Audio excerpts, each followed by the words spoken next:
আজকে কি কর্মসূচি ছিল আপনাদের? আজকে নৈচনপুর ওয়ান যুবগোষ্ঠীর পরিচালনায় আমাদের পৌষ সংক্রান্তি মিলন উৎসব শুভ সূচনা হলেন।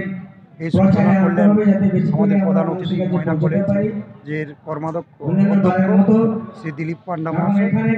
আজকে আমাদের উপস্থিত ছিলেন আমাদের পঞ্চায়েত সমিতির সহসভাপতি রঞ্জিত বল মহাশয়, তৎস স্বাস্থ্য কর্মাধ্যক্ষ সুশান্ত ভৌমিক থেকে চালু করে আমাদের প্রধান সবিতা সিংহ, উপপ্রধান পদ্ম হাজরা থেকে চালু করে এই অঞ্চলের সকল পঞ্চায়েত সদস্য এবং আশেপাশে যতগুলো স্কুলের শিক্ষক শিক্ষিকা ছাত্রছাত্রীরা আমরা বর্ণাঢ্য শোভাযাত্রা করে এই অনুষ্ঠানে শুভ সূচনা করেছিলাম। আজকে আমাদের বড় প্রোগ্রাম রয়েছে।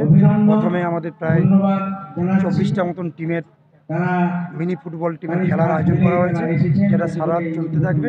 আমাদের অপর একটা মঞ্চ তৈরি আছে শ্মশান ক্লাবের মাঠ, সেখানে আমাদের ছোট্ট একটা অনুষ্ঠান বসে আঁকো প্রতিযোগিতা থেকে চালু করে আরও দু জেলা রাত্রি পর্যন্ত রয়েছে।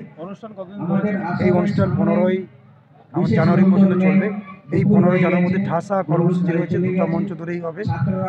মহিলা ভলিবল থেকে চালু করে হাডুডু থেকে চালু করে বিভিন্ন ছোটো বাচ্চাদের খেলাধুলা, লং জাম্প, হাই জাম্প, শঙ্খবাদন প্রতিযোগিতা, মানে যত জনের নাচ গান থেকে আরম্ভ করে এবং লাস্ট দিন 15 তারিখ আমাদের একটা বড় অনুষ্ঠান রয়েছে। দুজন শিল্পী আসবেন এবং অর্কেস্ট্রা টিমও আছে।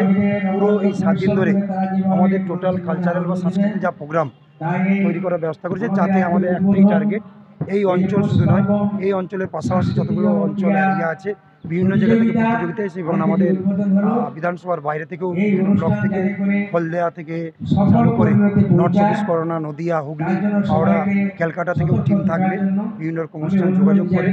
তাতে আমরা একটাই উদ্দেশ্য যে প্রতিবার উন্মেষণ ঘটানো, যে ছোটো ছোটো বাচ্চা সেটা শুধু পড়াশোনাটাই মেন নয়, পড়াশোনার বাইরেও যে বিভিন্ন রকম কার্যক্রমের মধ্য দিয়ে নিজেদের ধরে রাখা যায় তার একটা ক্ষুদ্র প্রয়াস আমাদের নৈচনপুর ওয়ান যুবগোষ্ঠী।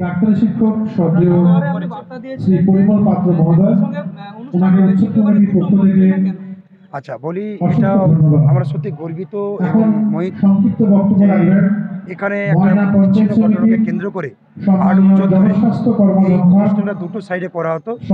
গ্রাম সেন্টিমেন্টকে কেন্দ্র করে নিয়ে করতেন, কিন্তু সেটা আমরা অনেক দিন চেষ্টা করেও করে উঠতে পারিনি। এই বছর আমরা প্রধান ম্যাডাম থেকে তৎস আমাদের দুই পক্ষের যে কমিটি ছিল তাদেরকে বসে আমরা একটা দুটো পক্ষেরই মিলন উৎসব আমরা ঘটিয়ে তুলেছি। এবং আজকের এই অনুষ্ঠানে একটা জিনিস বলতে পারি, এখানে কোনো কালার নেই, রাজনৈতিক কোনো কালার নেই, ধর্ম বা জাতি ধর্ম বিদ্বেষ নেই। আমরা মিলন উৎসবটাকে মিলন উৎসব করে তোলার প্রয়াস করেছি। আগামী বছর একটাই কমিটি এবং একটাই মঞ্চকে দেখা যাবে। আমরা মঞ্চ দুটো, এটার জন্য দুটো সাইডের নয়, কমিটি একটা। মঞ্চ দুটো এই জন্য করতে বাধ্য হয়েছি, এখানে গঙ্গার বাজারে দুদিন বাজার হয়, তার সঙ্গে আরও একটা গল্প আছে যে এখানে আমরা যত প্রোগ্রাম করেছি একটা মঞ্চে করা সম্ভব হয়নি, সেই জন্য আমাদের দুটো মঞ্চে সাহায্য নিতে হয়েছে। ঠিক আছে, আমার নাম সনদ গায়েন, আমি এই উৎসব কমিটির সভাপতি।